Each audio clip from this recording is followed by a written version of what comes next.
Un conflit peut en cacher un autre si les gares sont en ce moment désertes. Il y avait du monde en revanche aujourd'hui aux abords de la ligne Nice-Cuneo, une ligne au tracé sinueux et à l'avenir incertain. Beaucoup craignent en effet sa mort lente et programmée. Ils se sont mobilisés de manière originale aujourd'hui. Olivier Chartier-Delegue et Denis Pardano.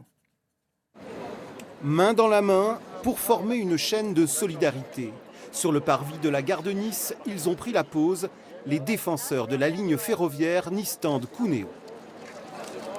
Je prends le temps dans le train, je suis détendue, j'ai le temps, nous discutons. Il y a un lien social important qui se crée dans un train, c'est très important.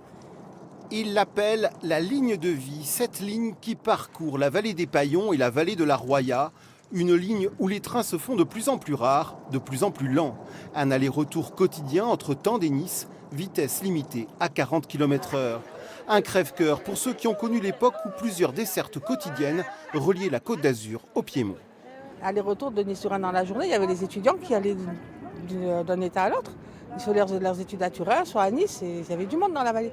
Et aujourd'hui, on en est à combien de liaisons quotidiennes? Avec Nice-sur-Ain, 0.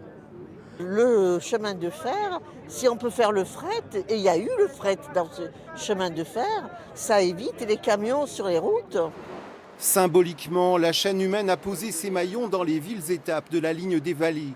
À Tende, Fontan, Breil, Sospel, l'Escarène, ou comme ici à Drappe, autour de ce rond-point, ancienne place forte des Gilets jaunes. Certains, comme Liliane Dota, ont remis leur gilet au nom de la défense du train. C'est un enjeu démocratique, c'est un enjeu écologique, c'est un enjeu économique et c'est un enjeu social. Si 35 millions d'euros de travaux ne sont pas programmés, la SNCF pourrait fermer la liaison rail Breil-sur-Roya-Drappe en 2022, de quoi provoquer de nouvelles réactions en chaîne chez les usagers.